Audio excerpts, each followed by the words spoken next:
So, dito nga po mga kalingap, mga ka-EDSI, Kalingap Edu, sinurpresa si Beyonce. So, yan po yung pag-uusapan po natin mamaya mga kalingap, mga ka-EDSI. Pero bago po natin ipagpatuloy ang video ito sa mga bago pa lang po sa ating munting channel, huwag po natin kalimutang suportahan ang ama ng Kalingap, Kuya Val Santos Matubang at Kalingap Rob. At paunawa, panoorin po muna ang full video bago mag-comment para malaman ang nilalaman nito. So, dito nga po mga kalingap, mga ka-EDSI, hindi man po nakapunta po or naka-attend itong si Beyonce nga po sa birthday po ni hindi man po nakapunta nga po itong si Beyonce nga po sa birthday ni Julian, pero masaya naman po tayo dahil nga po lagi nga pong dinadalaw po ni Kalingap Edu itong si Beyonce sa kanyang apartment. O di ba?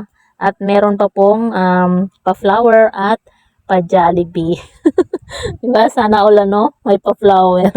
Buti pa si Beyonce, laging may pa-flower dito kay Kalingap Edu. At yan nga po mga kalingap, malapit lang po kasi yung apartment nga po nila Beyonce dito nga po sa bahay nga po ni Kalingap Edu. Kaya lagi po niyang napupuntahan po itong si Beyonce nga po kapag may time po itong si Kalingap Edu.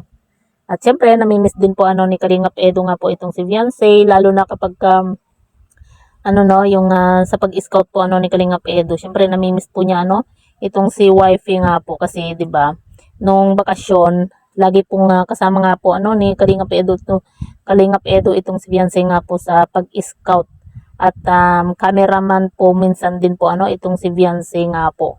Kaya masaya rin po itong si Kalingap Edu nga po sa kanyang pag-scout dahil nga po kasama po niya lagi itong si Beyonce nung bakasyon.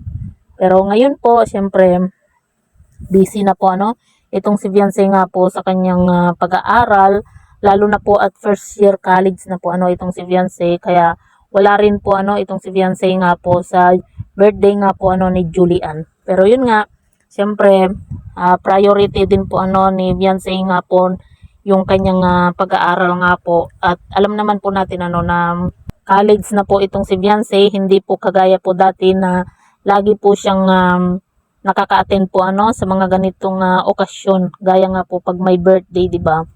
Pero ngayon, syempre, busy po itong si Beyonce nga po. At yan nga po mga kalingap, mga ka-EDSI, nakakamiss na rin po yung tambalang EDSI, di ba? Ang tagal na rin po na wala pa pong upload nga po sa part 84 nga po ng EDSI. Dahil nga po sa schedule din po siguro ni Beyonce, or dahil din po sa busy po itong si Kalingap Rob nga po. Sana meron na rin po meron na rin po sanang upload po itong si Kalingap Rob, kasi lagi po tayong naghihintay at namimiss nga po natin yung EDSI nga po. Dahil 2 weeks na rin po mula nung huling na i-vlog nga po ni Kalingap Rob nga po ang part 83 po ng EDSI. At yan nga po mga kalingap, mga ka-EDSI, happy po tayo na meron pong pa-Jollibee nga po at pa-flower po itong si Kalingap Edu sa kanyang wifey, di ba? Sana all talagang laging pinapasalubungan din po ni Kalingap Edu itong si Beyonce nga po ng paborito po niyang Jollibee, di ba? Nakakamiss din po kumain po sa labas, kaso lang syempre, di ba? Kumbaga tipid-tipid din tayo minsan. Lalo na at ang mahal, di ba? At yan nga po mga kalingap, paborito rin po ni Beyonce nga po yung Jollibee, kaya yan, syempre hindi yan mawawala na pasalubong ni Kalingap Edu dito kay wifey nga po. Kasi yan kasi alam ni Kalingap Edu kung yung talagang gustong-gusto ni Beyonce, 'di ba? Nung lagi po silang magkasama, lagi po silang kumakain nga po sa labas. At dahil nga po sa busy po itong si Beyonce, kaya dinalhan na lang din po ni Kalingap Edu nga po itong si Beyonce ng Jollibee, 'di ba? Sana sana may pa Jollibee, 'di ba? At yan nga po mga kalingap, sana meron na rin pong upload nga po itong si Kalingap Rob.